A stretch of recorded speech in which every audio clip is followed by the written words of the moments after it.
Hey there. It's been a good day, and I wanted to come with you on my 5th day of the 30-day nonprofit challenge by my amazing coach, Jennifer Yarborough, to stop in and share with you about the fact that African American males are fierce. Before I go any further, my name is Anita Gibson. I am a coach, speaker, and educational strategist, and I have been doing some research, and one of the things I realize is African American males are amazing. You know, when you look at the statistics and all of the things that they have against them, I mean, you know, the enemy does not mess with you unless you have potential to mess with him. And so I believe that there is an attack against our African American males, and we have the opportunity to do something about that. And so I just wanted to come in and talk about that a little bit today, because it's time for us. Sorry about that, I'm back. It's time for us to step up and do some things. And when I was doing my research, there were a couple of things I found out. I found out that prisons in the United States are built based on the 3rd grade reading levels of African American males. That is not okay. There is just, that's just mind-boggling to me that is a true statistic. When I looked it up, it is how they decide how many prisons they're going to have. We have got to do something different. I found out that it costs $148,767 every year, annually, to incarcerate one youth. Now that's huge. One youth. Almost $150,000 every year to keep them incarcerated. There's a loss of future earnings. There's a loss of tax revenue. And even greater still, there's a loss of that youth's potential and their purpose in God. African American males. There's something that God has for them to do. And there's something that the enemy is trying to keep them from.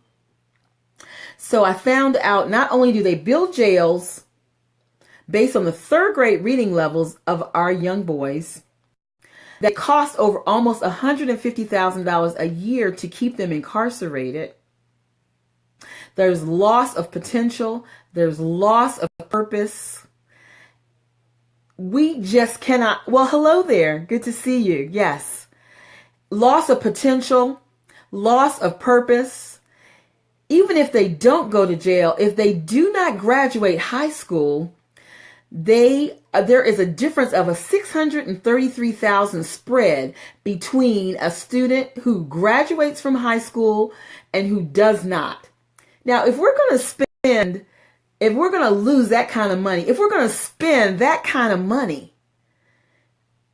to keep that young person in jail every year, why don't we use it to make sure that those 3rd graders are getting what they need? We literally can cut this at the root, because we see what they're doing.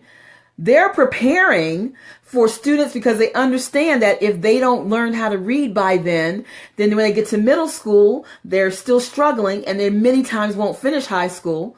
So then we just need to turn that thing around by making sure we have programs that we are going after these students who are struggling in 3rd grade. We need churches to begin and organizations to begin to adopt schools and adopt these children who are struggling, who need help.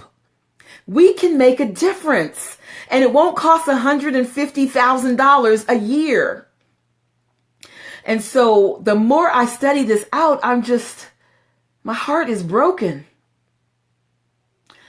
When I looked up some other statistics, I found out that the national dropout rate for African American males is between 41 and 50%.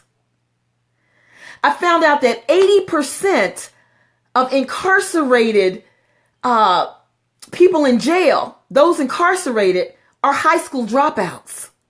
Can you see all the correlations? And so all we have to do to cut this at the root is to go back to those third graders. Go back to those third graders and give them what they need. We don't have to wait on the government. We don't have to wait on anybody. We have the power to do something about this, guys. And we need to do something now. It's our responsibility. So I want to tell you a story. Patrick is his name. He came to one of the programs that I direct. He was kicked out of a private school because of his behavior. He was in 10th grade, came into our program, and it was his last shot. One day we were in the computer lab where the students were, and a young woman snuck a note to one of the teachers and indicated that this young man had shown her a knife in his backpack. So of course we immediately, dealt with that. We went and got him. Went into his backpack and we talked to him, and he was just showing off, being foolish, bringing a weapon to school. Of course he was suspended for a number of weeks. And we just let him know, if we have any other issues like this, son, you're done. There's just no more hope for you. Not from us, because we have a responsibility to protect the rest of the students here in the school. And so I think that caught his attention when he realized that this was his last shot. And so Patrick came back to school with a better attitude. He apologized. He began to get his work done. He struggled, but he kept trying. So about the second quarter of his 10th or 11th grade year, I believe it was, his 11th grade year, his parents split up.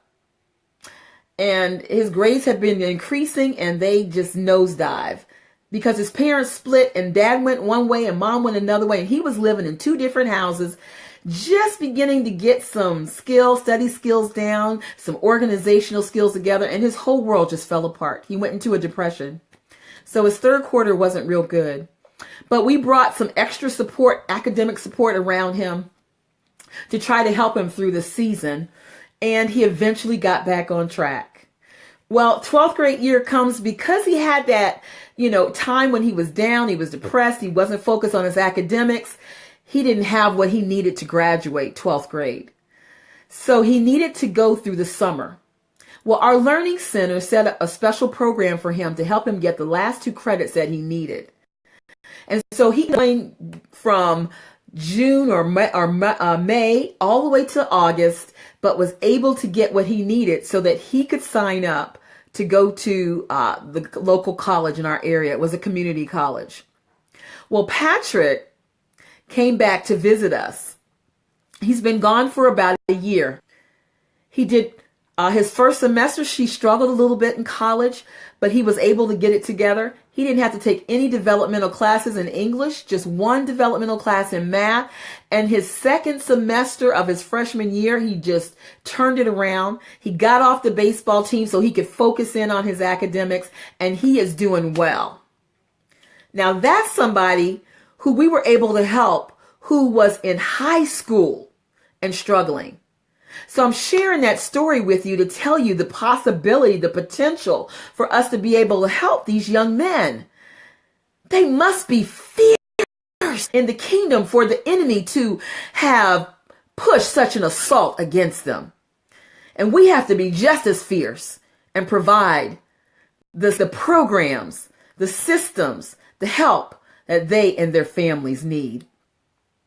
So if you have a passion for that, or if you have a child who needs a different environment, if they're in 3rd through 12th grade and they need a smaller hands-on kind of situation for their schooling, check out pxlacademy.org.